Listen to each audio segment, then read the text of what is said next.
Let us begin. The words of Prime Minister Albert Royal Henry in his inaugural address to the people of the Cook Islands on the 4th of August 1965. 3 words that ushered in a new era as the country became the world's newest self-governing nation. But this was a very different Cook Islands from today. Leaving Avarua, a number of little roads run into the centre of the island, and the sea's soon lost to view as the dense tropical bush closes in. The roads, some of them dwindling to mere tracks, wind round to native villages, usually neat collections of huts built of leaves from the pandanus palm and coconut wood. Round this one there's plenty of activity, but it's quite usual to see an entire village deserted during the working hours of the day while all its population works in the field. But Prime Minister Henry was a man with a vision. Former resident agent, magistrate and school friend J.H. Webb. Everybody loved him. They loved him. He was a fresh wind blowing through the Cook Islands. His ideas were excellent. It's just that all they wanted to do was take over the land which belonged to them. And the 5,000-foot airstrip, built on Rarotonga by New Zealand at the end of World War II, was one piece of land for which Albert Henry had a particularly far-reaching vision. A 20th century visitor comes in over the age-old coral to land on the airstrip at Rarotonga. Prop aircraft used it, and the weekly flight from Wellington, New Zealand brought a few adventurous tourists. But what they didn't know was that it also doubled as a golf course, with players sometimes having to postpone games to let planes land and take off. Henry thought big. He wanted big planes to come to the country. And on the morning of the 29th of January 1974, his dream was fulfilled.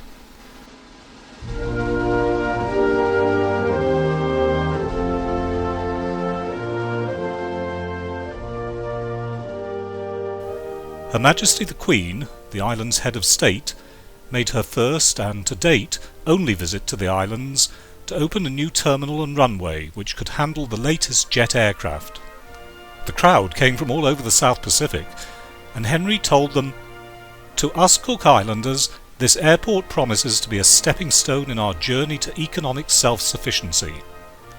And to the Queen he said, "Today you have given the Cook Islands a place on the map, as well as in the whole Pacific itself."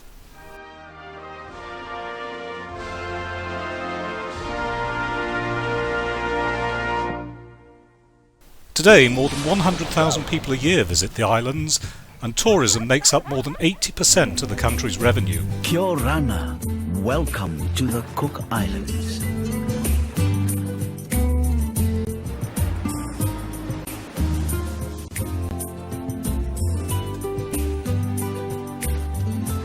Turo Oromai, Polynesia's gentle embrace, where you will be welcomed into a culture where tradition and the present gently entwine, where visitors are welcomed with a smile and simple pleasures are easily shared. The airport wasn't Henry's only legacy, though. He introduced a universal old age pension and a law still in force today which said no building should be higher than the highest palm tree.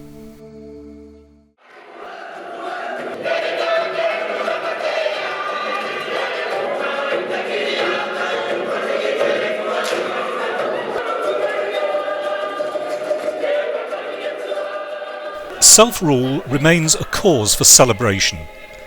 Each year people travel some hundreds of miles from the outlying islands of the Cooks to show off their dancing and drumming skills in what is now called Tameva Nui. Very appropriately, that means the most special or important event.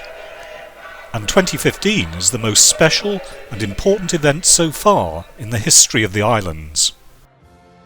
What the next 50 years will bring is anyone's guess. Depopulation and rising sea levels are causes for concern.